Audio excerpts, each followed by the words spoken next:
I think the Second Great Awakening info is on the next page. So, but these are all the reforms that are inspired by it. Abolition, temperance, which remember, no booze, women's suffrage, education, mental institutions or mental health reform, prisons, debtors' prisons, wilderness utopias. They're all effects of the Second Great Awakening during this era of reform. Remember, abolition, the biggest, the most important, and we actually save it for the slavery stuff. All right.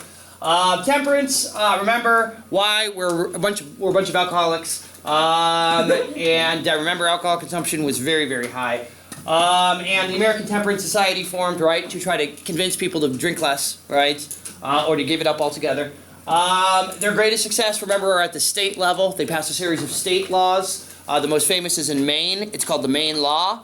It was established by Neil Dow, who is an unusual member of the temperance movement because it was majority women, right? But he was responsible for getting this passed in Maine.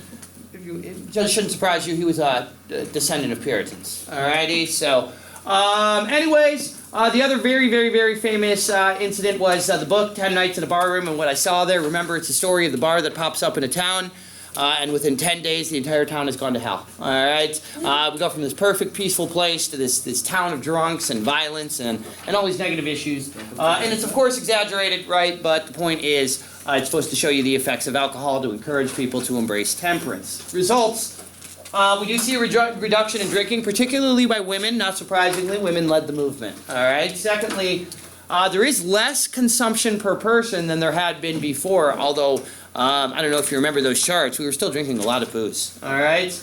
Several states did pass prohibition laws. They were eventually overturned because as more immigrants come into the United States, remember, more of a tradition of alcohol in their culture, particularly Germans and Irish, and so they were able to overturn many of these laws. Yes? The temperance movement was somewhat influenced by the nativist movement?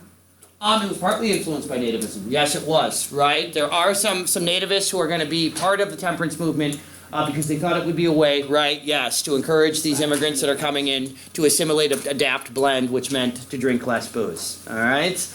I know things have changed because I think we're kind of known as an alcoholic society now. Yeah. But probably not as bad as other places. All right?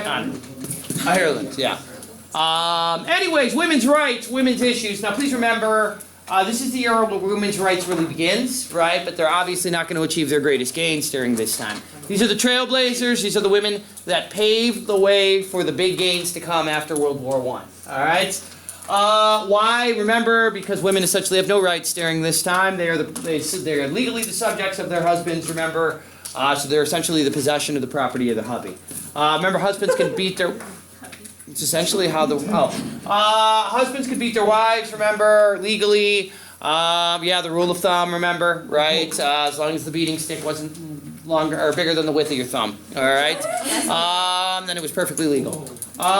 Femme covert, remember, women can't own property, they can't sue in court, they don't even have the legal standing to do so. Folks, please understand, those are essentially the same rules that slaves were under at that time, all right? Right, well, what about black women, right? Now they're really, right, they're like, damn, all right, all right. And then, of course, the lack of suffrage, right? The inability to vote to change their circumstances politically is a major issue as well. We have these other reasons why we see a women's rights movement pop up. Remember, women were challenging these old traditional views. This one, remember, popped up after the Revolution. It was called Republican Motherhood. A woman's role is in the home, raising the children so that they can be the next generation of patriots, right? Yes, remember, she's like sewing the flag, right? She got like 3 kids all hanging off of her. All righty. What's that? After which war? After the American Revolution. All right. It's still around during the War of 1812 as well. Absolutely. All right. This is not a movement that just ends overnight. It's supposed to be inspired kind of by the patriotism and by the love of democracy and republicanism that came out of the American Revolution. In reality, I think it's really just a way to make sure women are under greater control, but using political reasons for doing so. All right. Anyways, cult of domesticity replaces Republican motherhood. Again, it's another movement that emerges during the industrialization, during the Industrial Revolution. Remember, cult of domesticity, a woman is pious, she's pure, she needs to be submissive. Remember, she needs to be in the home, maintaining a perfect home and a perfect family. If you recall, people who believed in the cult of domesticity thought, remember, the woman should be all made up and look beautiful for the husband to come home, and then she's supposed to like cater to his every need, like, you know, can I take your shoes off? All right, can I bring you slippers? That sort of stuff. All right, like a servant, incredibly restrictive, and again, holds women in the home oftentimes to a ridiculously high standard. If you're not maintaining this perfectly kept home, this perfectly maintained relationship and family, then the blame falls upon you. You're an inferior mother and wife. All right, yes? 50s cult of domesticity, we see it again. All righty, absolutely. All right? Anyways, you remember we started to see the first women's homes, books, magazines, journals during this time. The first was Godey's Ladies book, remember, and it reinforced these ideas, right? That this was the role, the ideal situation for the woman. If you remember, they had the one woman waiting for the husband on the balcony. She was like in furs and everything like that. And just like totally made up, looking just immaculate. Alrighty, I remember I showed that to my lady and said, "How come you never do this for me?" She's gonna be the one in the war. Yeah, I can't because I think it's a little offensive. She's like, "Bitch, I'm gonna make you wear makeup for me." Honestly, I can't tell who's like the man of the relationship anymore. That's, yeah. We're not allowed to go to Starbucks anymore because I order the girly drinks and she orders the coffee. Alrighty. So yes. Alright. Anyways, women's rights movement really rebels against the traditional religious view of cult of domesticity. It really begins, remember, with the Seneca Falls Convention, which is organized by Elizabeth Cady Stanton, Lucretia Mott, and Susan B. Anthony. Those are the three kind of pioneers of women's rights. They don't achieve the greatest success during their lives or during their young lives, but they're going to obviously be rewarded later on. Yes? What's her name? Lucretia. Yeah, Lucretia Mott. We also remember Seneca. Okay. I'm sorry. There's a friend of mine whose wife is named Lucretia. Alright? And she's a lovely woman. Alright? Yes. Anybody named that end with the A is ghetto. So you're telling me my homegirl Lakeisha is ghetto? My name is Charlotte. Come on now.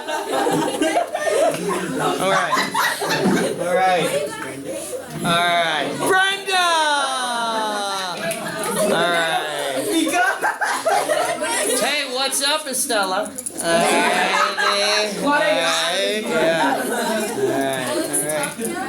Tapia, oh, they're reaching now. Alright. Chibina?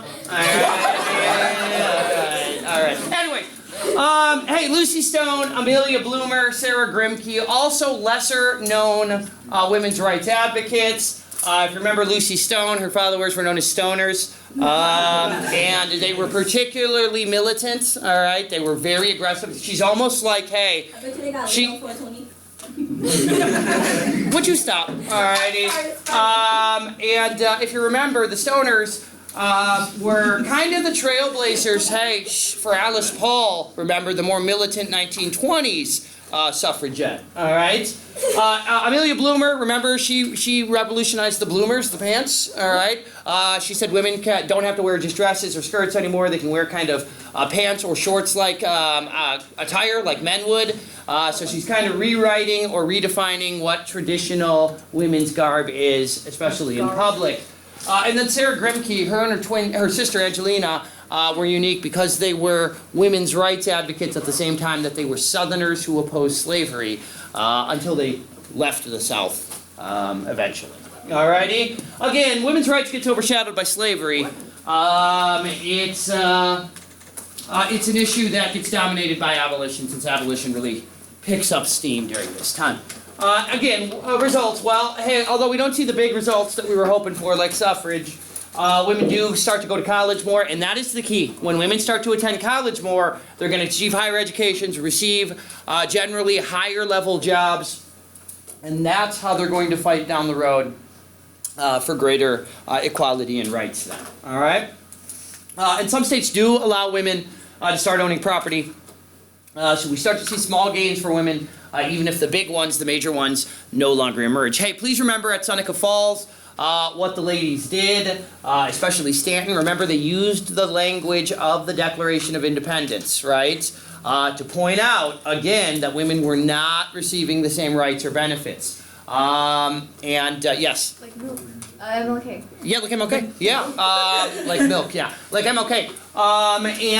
It was called the Declaration of Rights and Sentiments that they produced. All right, so they even used kind of the Declaration of Independence term to describe it. It's considered the unofficial kind of volley, I guess you could say, that women fire in their fight for equality and greater rights. The results that are listed, right? Yeah. Is that the result for every single one? Yeah, I mean it is. More property, more. Right, yes. Yeah, not really the big gains, but gains on much smaller levels. Yeah, I think you're It absolutely starts right. here. Yes, it does. And that's the significance. This is the spark where we see it for the first time. Education, public ed. Remember, it's all about Horace Mann, right? The famous public education advocate. Please remember, he advocated tax-supported public ed. He wants what started in Massachusetts and New England to be spread throughout the rest of the country. And this is considered by many to be the issue that achieves the greatest success up until 1850 of all of these different reforms.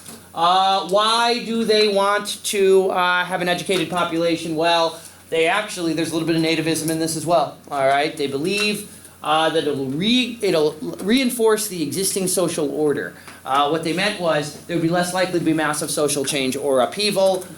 People would more likely assimilate and blend into American society and be less willing to embrace, for instance, Catholic schools or other things like that if public education was tax-free, was tax-supported and free.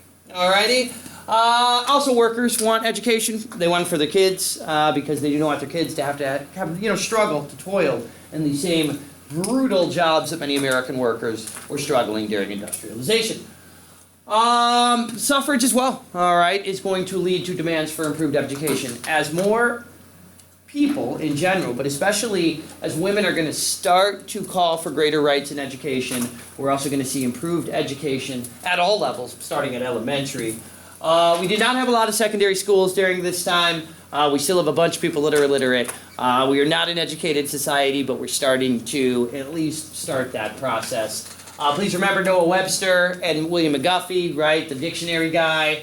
And the McGuffey readers. The McGuffey readers, right? These are all designed to help reinforce this education focus that occurs during this era. Lesser known thing, if you remember the Lyceum, all right, the Lyceum was traveling tours or speeches that were given so that if you lived in a place that didn't have access to, libraries or colleges or universities, they would kind of come to you. And many famous Americans would sign up for them. Mark Twain was a good example, where we'd go around and give speeches to people who otherwise would not have, would not have the ability to interact, all right, with them or hear that. Anyways, higher education, we start to see more colleges than ever before. We start to see a lot of small denominational, which are religious, and non-denominational, non-religious colleges. A lot of them form in the South and in the West. We don't see a lot of big public universities at this time, all right, like University of Virginia. Alrighty. Women's schools really gained the most. We start to see the first all-women's colleges. Troy Female Seminary is the first. You don't need to know the name, but obviously we're starting to see women in colleges, originally all women's schools. Eventually Oberlin College in Indiana becomes the first to integrate men and women, also the first to integrate free blacks as well. All right. Dorothea Dix. There actually should be an O there, but that doesn't matter. Whatever. It's Dorothea Dix. She, remember, was our mental health advocate at a time when nobody focused on this topic. All right. Thanks to her efforts in drawing attention and awareness to the horrific conditions we were keeping our mentally ill in, 15 states, new hospitals are created, new asylums, all right, which sounds Such a terrible. bad word. I know, it sounds so terrible, alrighty, but they were kind of state-of-the-art mental hospitals for the time. Prison reforms as well. She's not necessarily responsible for this as much, but we throw it under this topic.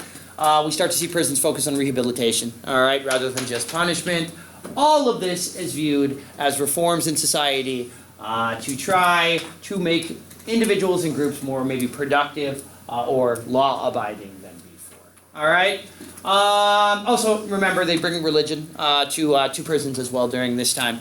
They see that as something that might be able to inspire inmates to change. All right?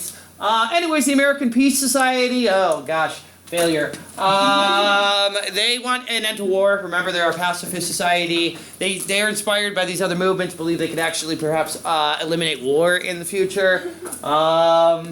It is considered to be our first effort to maybe fight for collective security, where we're going to try to join with other countries in some sort of UN-like organization. It never happened, obviously. And we have 2 major wars that break out in the decades after it is founded. So clearly not very successful. All right. Anyways, good try. I mean, what I mean by that is that's a noble effort. You know what I'm saying? If you're going to fight for something, I think world peace is definitely something to fight for. All right. Fight for world peace. Yeah. I think it's a good thing to fight for. Good luck with that. All right, but War brings money. huh? War brings money. All right there. Honestly, I think Money brings All happiness. right there, NIE committee. Alrighty, all right. What? Oh, we yeah. need to go to war because the world's so stupid right now. We should go to war. So by bombing them, we're gonna make them smarter. No, Alright, Whatever works best. Back to the start. Change in there you go. Change in religion. Based on IQs. All of those reforms that we just talked about were inspired in some way by the Second Great Awakening. Please remember, the Second Great Awakening is another kind of religious revival, I guess we would call it, that emerges in society now in the early 1800s, about 100 years, if you remember, after the First Great Awakening had formed in the 1730s. All right? Anyways, it was a movement that really was a challenge or was a rejection of some of the new beliefs that had emerged during the Revolution. A lot of these new beliefs that had emerged during the American Revolution were less Christian, all right? They were more about, hey, believe in a higher power, but it doesn't really have to be Christianity, all right? And so this is really a reaction to that in many ways. And what we're going to see is religious fundamentalism that's going to emerge really for the first time. This is where we're going to start to see the born-again Christian movement start to develop in the United States. It's folks who are redevoting themselves, I guess you could say, to a particularly fundamentalist or strict view of Christian faith, and they're going to abide by that. Remember, the people who were most well-known or associated with this were called circuit riders. Those are the ministers that would go from place to place to place. Remember, they were almost like rock stars. They would speak to these huge groups of people in these open-air, kind of almost like concert-like experiences. They would be on the stage. People would camp out there for days or even weeks at a time. And remember, they would just hear the speeches, get fired up, feeling the power, right? Overwhelmed, redevoting themselves to religion again. Very similar, I think, in some ways, if you've ever been to or heard about these harvest festivals and some of these things that occur in stadiums today. The trailblazers for those, in a lot of ways, were these camp meetings, as they were called, during this era. Yes. What's the name of that one super famous dude who did in Furniture in the South? It's the main one. Yeah, Peter Cartwright is the spark. Charles Grandison Finney is the man who's most well known as a circuit rider and kind of considered to be the one who's responsible for converting the most people. All right, reinvigorating religion in these groups again. Now, I think the most important thing that emerges from this, other than the reforms, which are important, is remember we actually see the development of new religions, right? These are distinctly American religions that really aren't replicated or emulated anywhere else in the world. Remember, where does most of this fervor occur? It occurs in upstate New York, which is the part of New York that's further from the Atlantic coast and closer to the Great Lakes. Remember, they refer to that district as the burned over district because there's so many what are called fire and hellstone speeches there. Ultimately, the most famous group that forms out of that area are the Mormons. Remember Joseph Smith, inspired by this new religious fervor in the area. Getting his really good stoned to death. They do. They get killed. They don't get stoned to death, but yeah, they do end up dying. Alrighty. Anyways. Also, we see the Millerites, Seventh-day Adventists as well. Again, another kind of a uniquely American religion and faith. They have their own rules, their own norms, their own religious texts. Obviously, the Mormons and the Millerites, the Adventists, do become successful in the United States. They are considered to be the most successful of the utopian societies that form out of the Second Great Awakening. All right? Other major issue is that Northern and Southern churches, remember, many of them split during the Second Great Awakening. The big issue is slavery. The southern branches of those churches obviously wanted slavery maintained. The northern branches tended to officially oppose it. All right?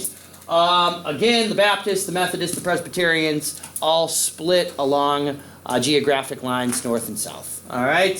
So that's why, if you note today, there's actually a Baptist church and then there's a Southern Baptist church. All right? Those are legacies of the split that occurred during this era. Okay?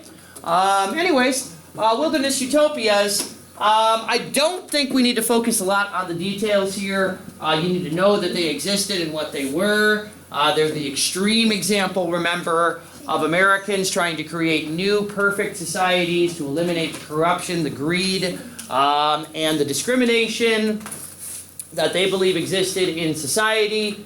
New Harmony is the first. It's located in Indiana. It's not successful. It fails a short time later. Remember, the problem with many of these societies is they're communes, right? So property is shared, it's collective, which meant oftentimes they struggled to raise the money they needed in order to survive. All right? New Harmony, first kindergarten, first free public school, first library.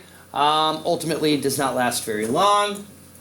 Brook Farm, I hope you remember, was the transcendentalist one that Emerson and Thoreau and all of those folks that was in Massachusetts lived and participated in, and cooperative. Again, shared possession, shared property, and shared products as well. Oneida, remember, we start to get to the weirdos now. Oneida, remember, they were the ones who were the masters of silver making. Remember, they would make like the silver platters and things like that. That's one of the reasons why they were able to last for decades compared to some of these others, which could barely last for a couple of years. Remember, they were the ones that believed in free love.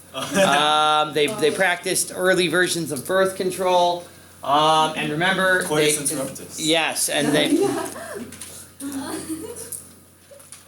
Yes. Remember, they were the ones that selected people to breed so that they could breed successively more superior future generations. We're gonna put. I remember I got really awkward in class one day because I started pairing people up. Alrighty, and it being like, all right, we want tall, athletic kids. So you two, you guys go do your thing. Alrighty, we need babies. Alrighty. You know, we need brainiacs. All right, so you guys would be a good match right there. All right. You know, you need good looks and brains. Alrighty. You know. Yeah. Alrighty. Well, I've got the perfect match for you. He's right here. Anyways. Is he missing a chromosome or something? Only one. Anyways, and then of course the Shakers, probably the most famous. They were kind of the opposite, if you remember, of Oneida. They were established by Mother Ann Lee, an old, elderly woman when she founded it. They opposed marriage. They opposed free love. They believe instead in celibacy and sexual equality. Remember, these were the folks where men and women did the exact same work. They wore kind of the same unisex clothing, if you recall. They generally brought in new converts by going to orphanages. I hate to use this term, raiding the orphanage of the kids and bringing them back as the next generation of Shakers in the community. All right? Anyways, Shakers were around all the way until 1940,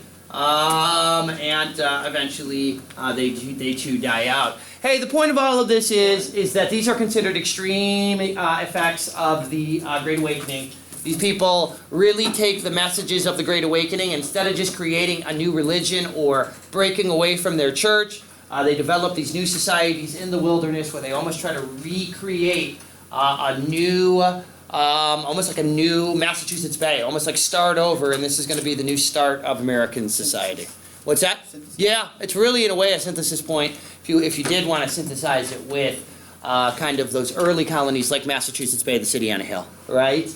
Anyways, now we change directions and we go to the market revolution. Please remember, this is how we industrialize, all right? This is really just a fancy word for our industrialization, and we develop a national economy for the first time, which means instead of individual colonies doing their own things, now we're going to develop a system where the regions help each other and produce goods for one another, all right? All of this is an effect of industrialization. Remember, in order to industrialize, you need peeps, right? You need land, you need labor, you need capital, right? So you need to have a large or a growing population in order to achieve this. Fortunately, we do. Remember, this is an era where our U.S. growth is just, like, unprecedented. It's incredible, right? We're doubling every 25 years. And again, we had done that since the 1700s, so we're like the most gigantic magnet ever in terms of attracting people. A lot of it, obviously, is to natural population and growth, but the large immigration starts to come in from Ireland and from Germany. Those are going to be the first waves of what we generally refer to as the next generation of immigrants. Normally, they're called Old Immigrants 2, Part 2. The first old immigrants were the English that came. All right.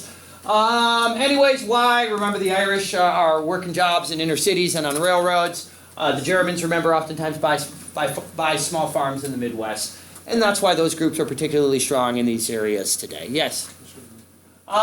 Chinese immigration also out west. Remember, at least until it's restricted. Folks, by 1860, we had 43 cities. Remember, we only had 2 as we entered the 1800s. Or got close to it. All right. Examples of economic nationalism, of how we're going to create a powerful national economy where the various parts are going to try to feed off of one another. Again, Our baby. Henry Clay, right? Hey, he's trying early. We know he's never able. He's kind of, yeah. Hey, listen, Henry Clay is he's an ideas guy. He's way ahead of his time. I will tell you that. All right. He sees the future of the United States, and boy, it's a very different future, for instance, than people like Jefferson are seeing, right?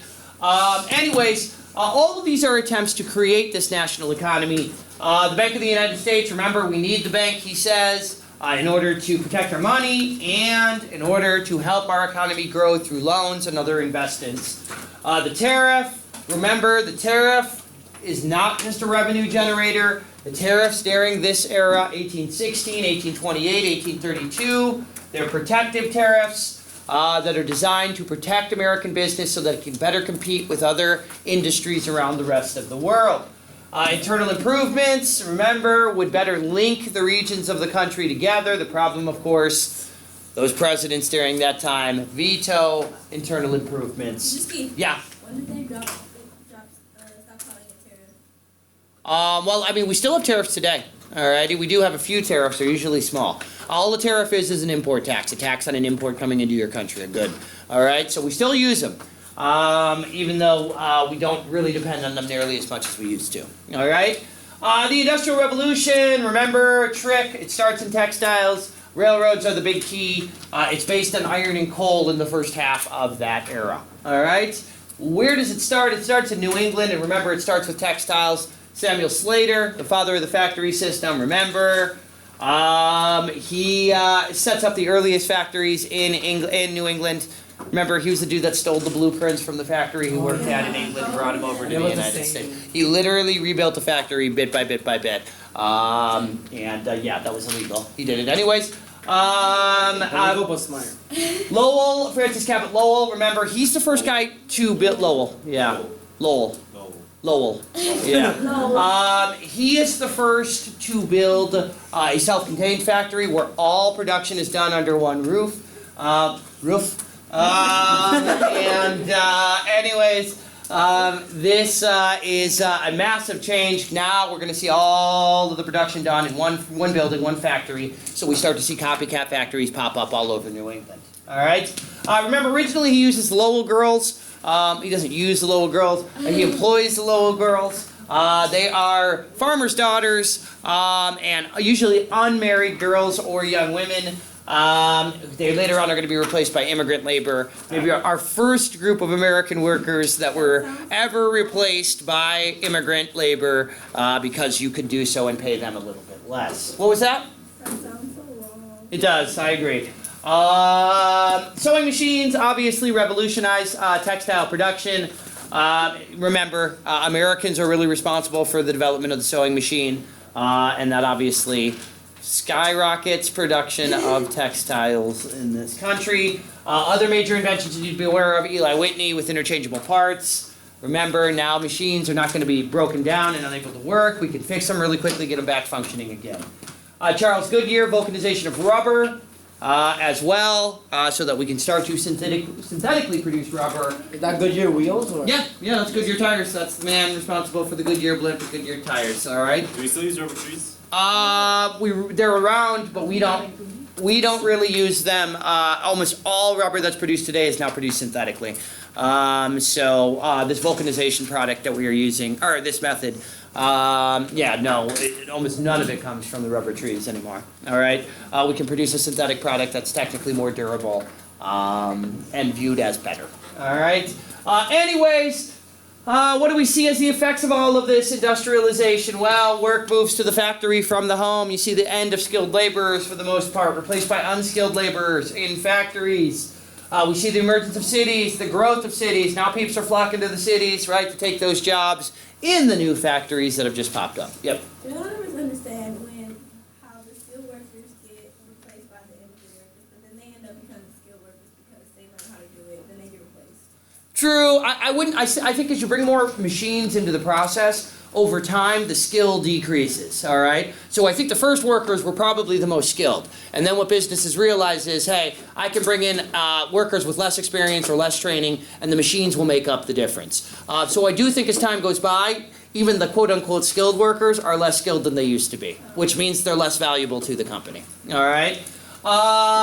We do see the growth of social stratification. The rich start to get richer. Everybody else starts to, well, not. Men and women, remember, separate spheres. The workplace is this place increasingly for men. Other than maybe in textiles, a woman's place is in the home with cult of domesticity. All right? Women's work is often devalued during this era. It's seen as less important or less valuable than the equivalent male work would be. Kind of like what happens, as we all know, in math and science classes. Alrighty?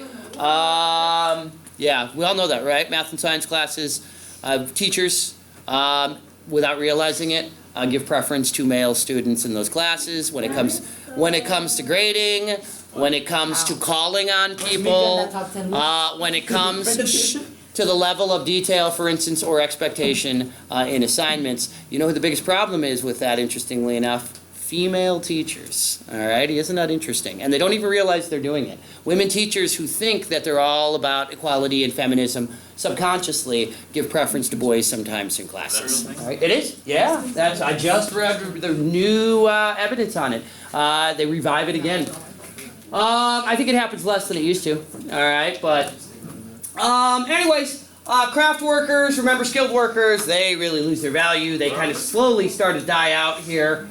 We start to see the first labor unions as well, right? As workers start to realize, whoa, I'm less valuable maybe than I used to be to the business, they start to recognize, well, maybe if we unify, if strength in numbers, we're better able to protect ourselves from these new threats. Going back, do you think why it's more prominent in women back then? It's probably because they've been taught. Yeah. That Oh, it's all nurture over nature.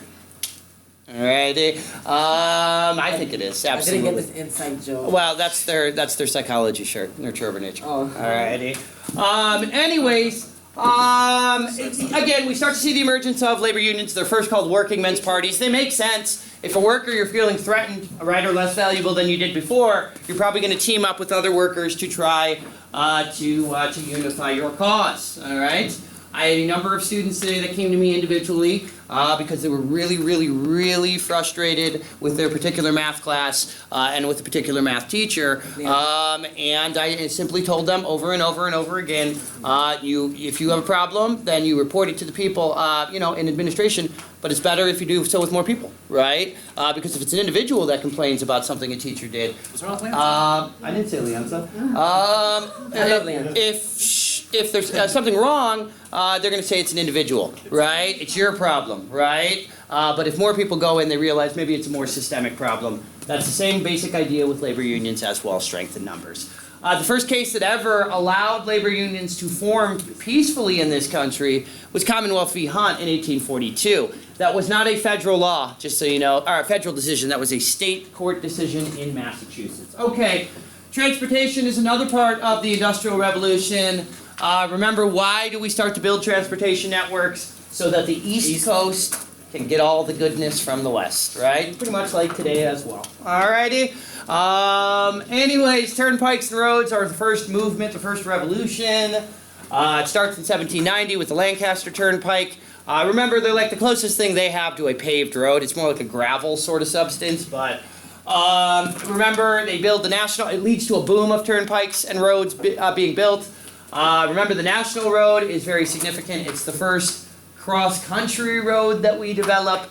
It stretched from Maryland to Illinois. Please remember, it took something like 40 years, over 40 years to build it because there were vetoes of internal improvement funding by presidents. After Clay died, right? What's that? After Clay died. It does. Oh, interesting. I didn't really put two and two together, but it does. Yeah, he dies in 1850. Steamboat is another massive invention developed again by an American, Robert Fulton. Now we can turn rivers into two-way arteries, almost two-lane arteries, I guess you could say.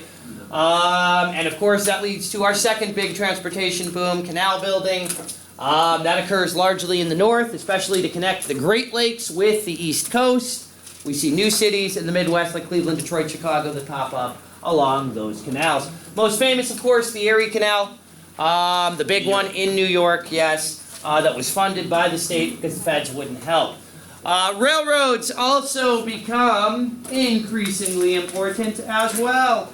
Look, folks, I'll be honest with you, I have no idea why this is highlighted on here. There should not be, all right? So if you gave it extra significance or anything, it's not any more significant, all right? So I will tell you, in case you're wondering, the stuff in the bold, those are generally things that are specifically in the course outline for APUSH, all right? So bolded topics or concepts are things that are bolded because they do have a little bit extra significance in terms of you knowing them, all right? Railroads, our first railroads. Now you tell them. I told you that already. Alrighty? Yeah, I did. Very at the beginning of the year.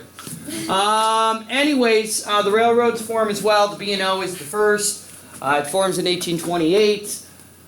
They're considered superior transportation to the other options, but remember, they're slow to develop. And they're really not successful as much until after the Civil War because they're considered unreliable, dangerous at this time. All right, significance of all this transportation. We're going to link the regions together to actually form that national market economy. Each region's going to specialize in producing its own things that benefit the entire nation, and we're going to move people more west as a result. All right, let's stop that, please. All righty. Business changes. Remember, we develop new methods for incorporating, like LLC. It makes it easier for people to start new businesses. They don't lose their personal savings if it fails. All right? General incorporation, easier for you to set up a corporation and incorporate, which means get the approval of your state to do so to be official. Remember, Charles River Bridge case tried to reduce monopolies in internal improvements. It said, for instance, the federal government could break up monopolies in transportation. It's really the first time the feds tried to do so. Telegraph, major invention, links us together with communication. Now we're better able to communicate, make business decisions, and produce more. Farming, right? Yay, farmers. This is when farming was still a good thing, alrighty? This is before you suffered. This is, remember, new inventions. The steel plow by John Deere makes it available to farm the Midwestern soil, so it opens up farming in Midwestern states. The Old Mechanical Reaper, right, by Cyrus McCormick. Just the work of 5 men. That's like the right? Dr. Seuss little Think invention, for the lore axe, Like- so the axe. Yeah.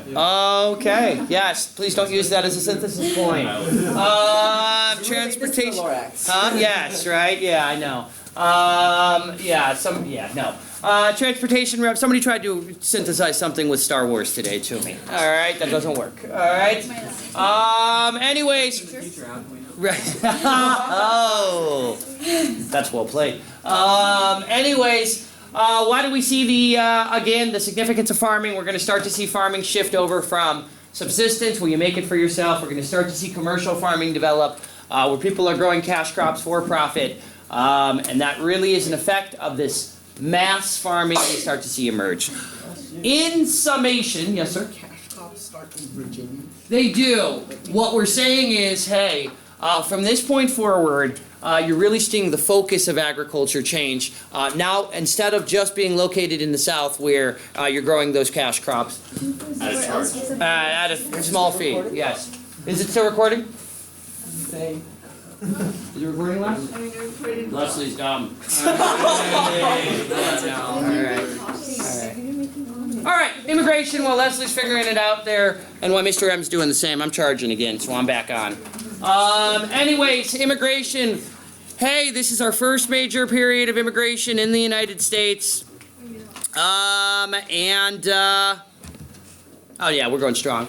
I don't think we recorded while it was off. Yeah, it does. I'm at 45 minutes, so if I didn't get everything, I got pretty much everything. All right. So anyways, waves of immigration start to come into the United States during Industrial Revolution. We know why. All right. Again, it starts with the Irish. Of course, they're going to compete with African Americans. We know that in many cities for jobs. Of course, you got the Germans. I've already mentioned the other large group, primarily farmers. Population continues to grow. Old immigration, as I mentioned, previous groups that had come were mostly English. All right, maybe a little few Irish, or Scots-Irish. But now, during the 1800s, we start to see these Irish and German immigrants for the first time. All right? So again, we're starting to see where folks are coming from change. And remember, why are they leaving? Well, the Irish are being pushed out by the potato famine, right? The Germans being pushed out by the political instability of that era. Irish immigrants, remember, live in many cities on the East Coast. They take the low-wage, low-skilled jobs. They have no choice. Germans tend to be more successful, middle-class, farmers in many rural areas, also skilled workers. Nativism first emerges during this era. Remember, it's largely anti-Catholic at the time, which meant they targeted Irish and Germans. Let's remember, out in California, they're targeting the Chinese immigration as well. All right? One of the big reasons why nativists were popular, please remember, is because there was a belief that immigrants were affecting not even that, they were affecting our elections. That they were making our elections corrupt because of political machines. Now, I think lower class Americans felt like they were taking jobs as well. All right? Crime soared. Welfare programs increased during this era as cities grew. And, of course, immigrants took a lot of the blame for that. Okay? Remember the KnowNothings formed during this era. They are our first nativist political party. I'm not sure if that's an achievement or not. All right? But, hey, they cornered the market on hate before anybody else. All right? Remember, the KnowNothings replaced the Whigs, all right, who died out in the 1840s over the issue of slavery. They're going to be the second party, at least until the Republicans formed in the 1850s. What do they want to do? I want to reduce immigrants. I want to lengthen the time before you can become a citizen. And, of course, remember, we have other incidents, for instance, of violence against immigrants when they tried to vote on Election Day. We do have race riots that break out pretty routinely during this era. All right? Westward expansion also begins really right away, to be honest with you, for the first time Americans arrive or Europeans arrive, westward expansion starts. But obviously it continues during this period as well. First off, remember, during our colonial era, and especially afterwards, we start to expand into the Ohio River Valley, right? Louisiana Purchase, right? Obviously, that's going to allow us to expand technically all the way eventually to the Pacific, right? Remember the Battle of Tippecanoe fought during the war, right before the War of 1812, which was clearing out the Ohio River Valley for more settlement, right? Remember, we're going to make deals with the British over Canada, which makes it easier for us to expand westward without conflict with them. We're going to acquire Florida in order to expand, I guess you could say not west, but south. All right. Has Canada had any wars? You mean since they've officially been Canada? They have a kind of an undeclared little dispute with Norway. They fight over this island that's uninhabited. Have you guys seen this? And it's basically just a rock. And each time they show up, the other guy shows up, and they like raise their flag and they replace the other guy's flag, and then they leave a bottle of booze for the other guy the next time they arrive. It's like a it's like a friendly rivalry. They do it, guys. They do it to try to send a message to the rest of the world. Hey, you can have a dispute and still do so kind of peacefully, amiably. Alrighty. I love Canada. So is that what Molotov cocktails are? I don't think so. Alrighty. I think those are named after General Molotov during the Bolshevik Revolution. America's gonna come and like bomb the island for fun. That's what they do. Right, yeah. Anyways, hey, we also obviously get the Missouri Compromise, which... What's that? Where's the gas? It's coming. It's after this era. Hold on. All right. We also get the Indian Removal Act, remember, under Jackson, which was designed to allow for more westward expansion. Remember, the Native Americans sued the Indian Removal Act. Ultimately, they are unsuccessful. And of course, the Trail of Tears forces those civilized tribes, as they were known, What president is this? to relocate Andrew Jackson. All right. Of course, that really is going to take us to this event, which is the ultimate westward expansion, right? That's Manifest Destiny. Heck yeah. All right. There it is. Yes. All right. Best street in the world. Best street in the world. They're both there, right? Right? It's like they knew, like Jimmy Fallon was making these notes. Alrighty. Anyways, Manifest Destiny. Please remember, it's the idea that it is our manifest, it is our destiny, ordained by God, right, to control North America, to make it a Christian nation, and to put it under the control of a Republican, democratic government that's going to spread those ideals to all people that live there. It was very much a religious kind of inspired idea. And again, it's really an extension of City on a Hill, right, from the original Puritan colonists. And of course, imperialism afterwards is going to be an extension of this. All right? Yes, definitely. All right. President Polk really is the man who kind of starts Manifest Destiny. Now, you'll remember, he runs in the 1844 campaign saying, if you vote for me, I'll annex Texas. All right? When they vote for him in that election, remember the president before him was like, oh, I'm going to go ahead and do it while I'm a lame duck. All right? That was John Tyler. Remember, Tyler was kind of unpopular. He thought it was an opportunity for him maybe to get a little bit of love before he left office. Instead, he went home and, remember, was the president that found love in a different sort of way and started churning out the children in his 70s. That's why John Tyler's great-grandchildren are alive today. Wait, what? I must not have told all the classes this story. Alrighty? I told fifth, didn't I? Yeah, fifth always gets the juicy stuff. Alrighty? Yeah. Now, real quick, John Tyler remarried after he was president and had children in his 70s. And then those children had kids in their 70s. And so those kids are still alive today. So the grandchildren of John Tyler, who was the president of the United States in 1840, are still around today. I thought they weren't functional in 70. I think, what's up? Yeah, I think that's, I don't know. So they weren't 70, they were women. The women were significantly younger, alrighty? John Tyler remarried, he was like 70, she was like 35 or Did he have the something. money though? Well, I mean, he was former president, all that, he was a plantation owner. Anyways, so Polk takes over, Polk promises, hey, remember the acronym was COIL, But he promises, hey, California and Oregon, if you, now that I'm in charge. Why Oregon? Remember, because the Oregon Trail, Americans had been spreading there. We had thousands of Americans already living in the area. Yes, sir? Didn't Lewis and Clark. Correct. Is that up there? It should be if it's not. Yes, originally Lewis and Clark boosted our claims to it, right? Because they technically claimed it first.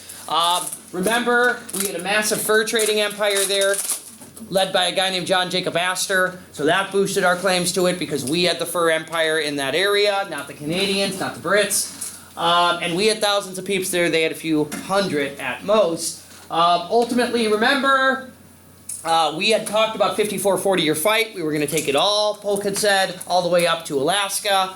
Ultimately, we compromised with them. We settled the 49th parallel during the Oregon Treaty so that we do not have to focus on war with England and Mexico at the same time.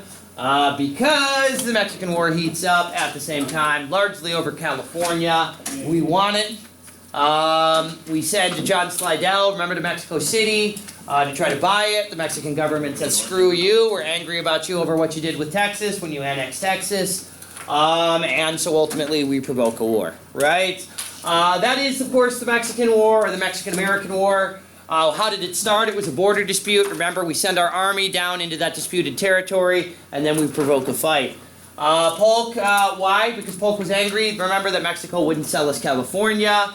After shots are fired, right? He asked Congress for that declaration. Remember, he gives a very impassioned speech to them, probably doesn't tell them the whole story. And ultimately, despite some reservations by Whigs, remember the conscience Whigs like Lincoln, ultimately they almost all end up voting for the war. All right? Oh, so this is supposed to be Hawaii. No. Yeah. Gulf of Tonkin is what I'm thinking, right? Because president's both deceptive to Congress in order to get the power they need, the discretion they need to have that war. All right? I think it's a ready-made Gulf of Tonkin point. All righty? Hawaii, we'll have to chat about. All right, when we have more time. Hawaii's more like Cuba. What's that? Hawaii's more like Cuba. Because we. Yeah. Bay Ooh, I of like Pigs that. invasion. That's good, but not the same. The Bay of Pigs invasion was the same way that we manifested riots inside of Hawaii so that they would overthrow their queen. Oh yeah. How we would try to. I think it's the same era, though. Isn't it the same unit? No. No. Hawaii was Yeah, Hawaii's 1898. Why was we were when we were Yeah.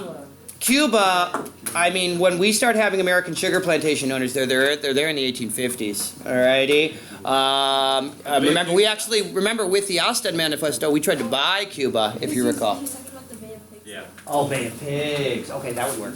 All right, at least time-wise, that would definitely work. Bay of Pigs in Hawaii. Anyways, Mexican War, again, what happens? We invade northern Mexico. The famous battle is the Battle of Buena Vista. After the win at Buena Vista, we're able to seize Mexico City. How? Remember, the other American general seizes Veracruz. We take Mexico City. It's a big victory for the U.S. We also seize California.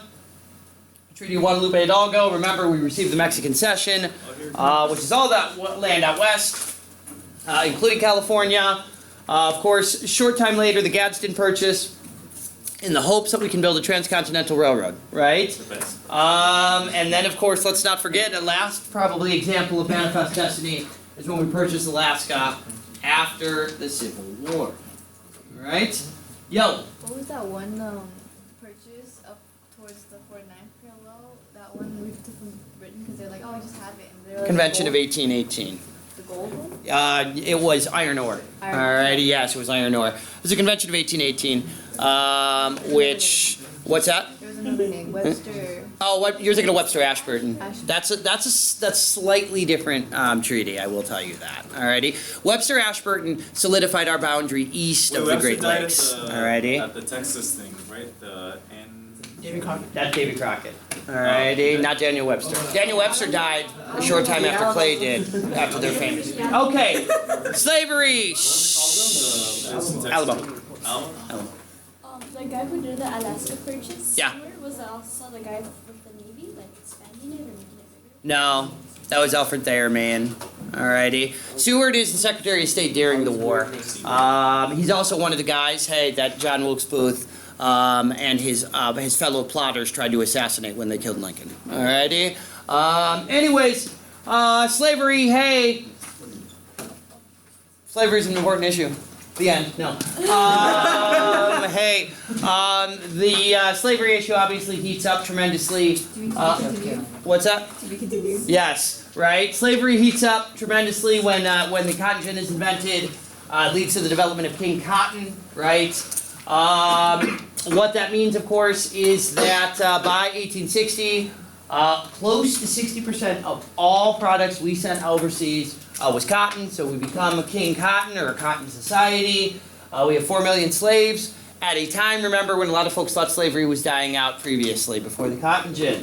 Southern society, remember? Wouldn't the guy who made the cotton gin wanted slavery to slow down? Yeah, oh, absolutely. Yeah, he actually thought that if he built the machines, it would require less slaves. He didn't really realize the entire process. Southern society, by the way, that was Eli Whitney as well, same guy that did interchangeable parts. 25% of whites owned a slave, but overwhelmingly most Southerners owned very few, less than 20. Slaves were expensive. So this notion that there were a bunch of plantations down south is kind of a misnomer, because most Southerners did not own slaves, and those that did owned very few. But having said that, planter aristocrats, the wealthy planters, dominated Southern society. They controlled the wealth, they controlled the political power. The planters were the political elites as well. We also have those mountain whites in the South that did not support slavery for economic reasons. We also had free blacks in the South as well.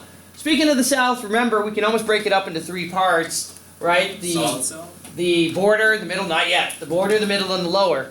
All right? And really, how close are they to the North, right? That tells you how dependent they are on slavery, how many slaves they had, right? And what they produced. Generally speaking, border South, less slaves, right?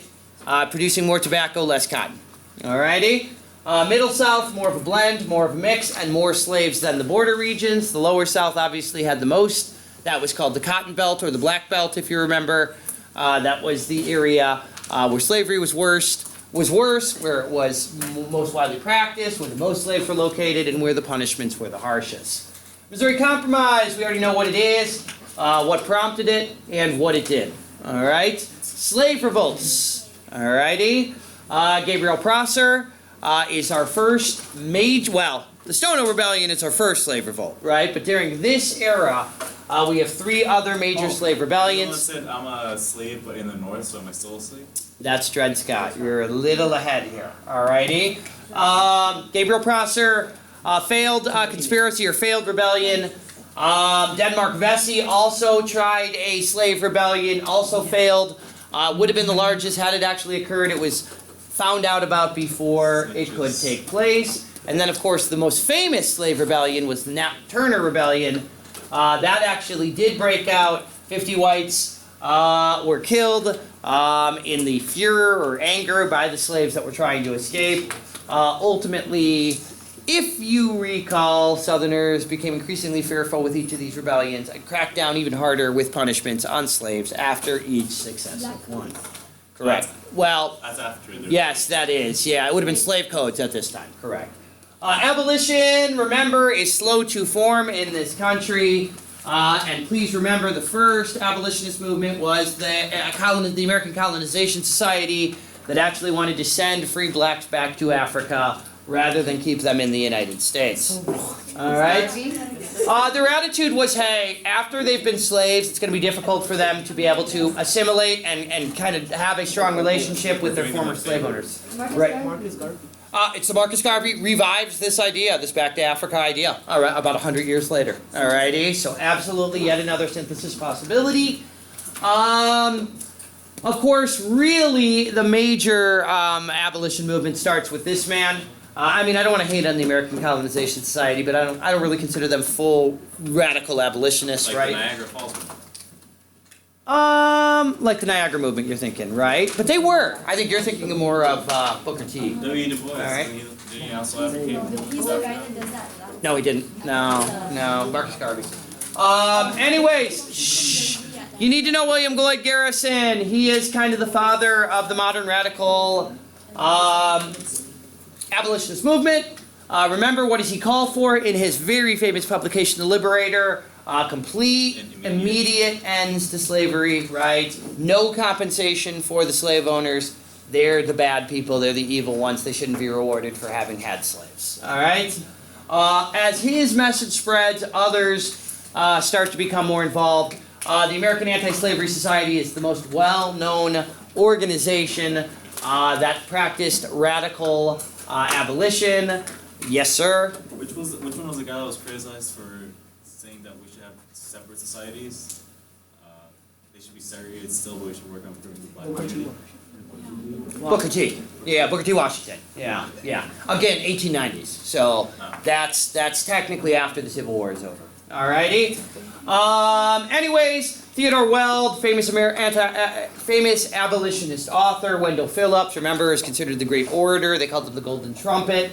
The sisters, all right, one of them married to Wendell Phillips, actually. And then, hey, these are the money men that happens. They paid basically for all of these people to be professional abolitionists. Elijah Lovejoy, remember, is the abolitionist who was killed by pro-slavery people because he was printing anti-slavery messages in southern Illinois. Of course, we have some other names that are kind of lesser known but are African-American abolitionists until we get down there to the big guy right here, Frederick Douglass, right, considered by many to be the greatest of the African-American abolitionists. Remember, an incredible speaker, incredible writer, and remember, was one of the few who believed there had to be a political solution to end slavery, otherwise the South would never accept it. I think, no, she's definitely important. I think she might be on the next page, but we'll double check that, okay? Uncle Tom's Cabin as well. Is she on the next page? Yeah. Uncle Tom's Cabin by Harry Beecher Stowe is the famous book that really awakens millions of Northerners and Europeans to the fact, to the everyday realities of slavery. You can skip over Hidden Helper because they are not, yeah, no, he's like Hamburger Helper. Alrighty. Let me tell you what, I want to do one more page here. Alrighty. And maybe two more. Alright. Not sure if we'll do any practice questions today. Okay, yeah, Alrighty. just notes. I think, what's up? Oh, I'm not thinking of a Kahoot today either. I'm thinking just notes. Partly because, hey, I will tell you, some of the questions there are covering a couple of pages beyond here. All right, so I don't want you guys to do them yet. All right, let's get to Harriet Tubman, right? Jasmine's fave. The Underground Railroad. Remember, this elaborate network to help slaves escape and earn or achieve their freedom in the North. Remember why? Because as Northerners become more outraged by slavery, and especially the fugitive slave law, more Northerners are willing to risk their own safety in order to try to help slaves to escape. Remember, Northern states tried to pass what were called personal liberty laws, where they did not have to hand slaves back to Southerners. That failed. Ultimately, the Supreme Court ruled, hey, you got to hand back slaves. Even if they escape, you got to give them back to their owner if they find them. All right.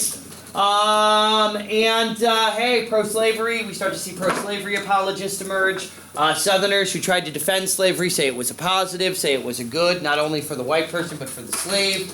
Remember, they would embellish and lie and say slaves were actually not abused. They were treated like children in the family, being taught important things like discipline, all right, and self-control, all right? Remember, what do Southerners do? They ban abolitionist material. Yes?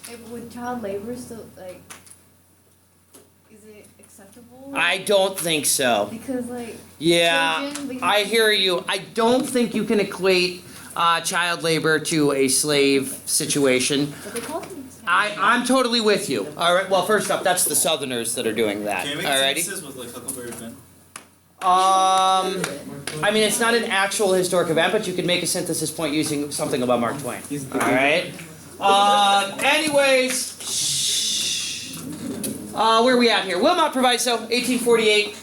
Remember, after we win the Mexican War, what did Northerners try to do? They tried to restrict slavery into the Mexican cession, into the territory we just acquired. Of course, what does that do? That enrages Southerners, right?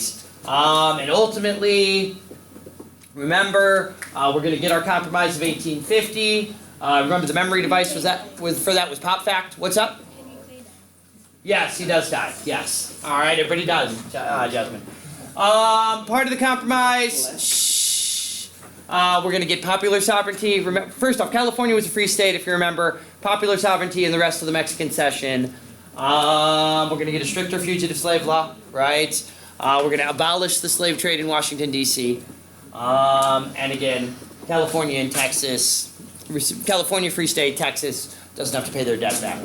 Long story short there, hey, the biggest part of the compromise is the fugitive slave law. Southerners love it, Northerners despise it, right? But in order to get the compromise achieved, you had to have a stricter fugitive slave law, otherwise Southerners would never, ever support it, all right? In the 1850s, we do try to expand into places like Cuba, right? Southerners tried to make Cuba an American state. In addition to that, remember, an American actually took over the government in Nicaragua to try to think of maybe consider the United States making Nicaragua an American state in the future as well. Both of those failed, all right? For the better. Oh, well, yeah, I would argue. And then what takes us to the Kansas-Nebraska Act, all right? Remember, this is considered one of the unofficial causes of the Civil War, even though it takes place about 7-8 years before it breaks out. Because of the Kansas-Nebraska Act, remember, the Missouri Compromise is overruled. Remember, we can now have slavery above 3630 again. In response to that, remember, Northerners so outraged by this, we see the birth of the Republican Party. We have a new party that formed specifically in response and reaction to this to try to prevent the spread of slavery to new places. In addition to that, we also start to see people call themselves free soilers, right? Who are going to advocate no slavery on any new states or territories, only keep it where it already is. All right? Of course, Bleeding Kansas breaks out after the Kansas-Nebraska Act as both sides try to fight to see what Kansas is going to be, slave or free.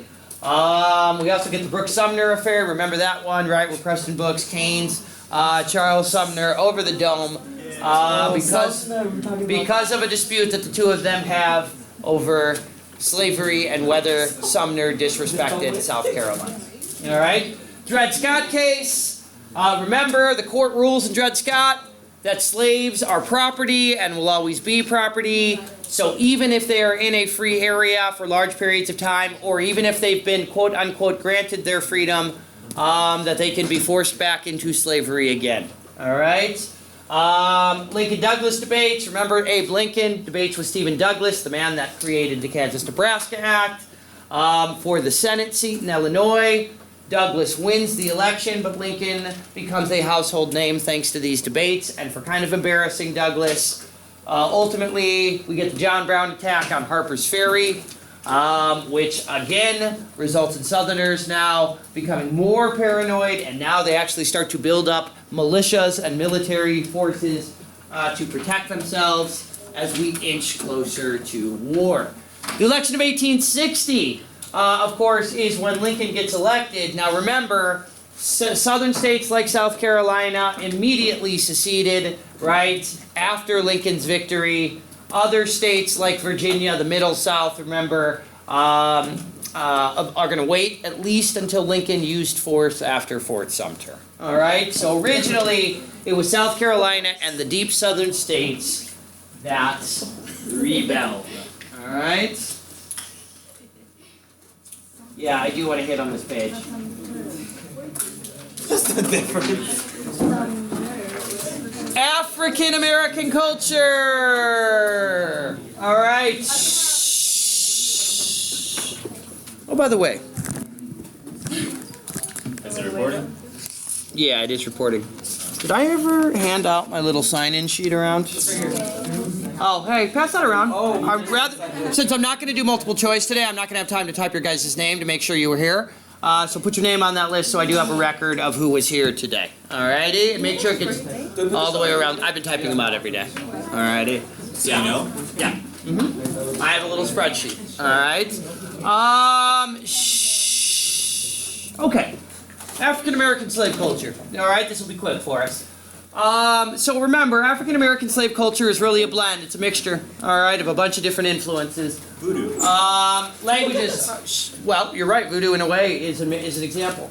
Languages, right? Remember, the plantation is a mix of a number of different languages, not only African languages, but also European languages. If slaves spent any time, for instance, in the Caribbean or other places.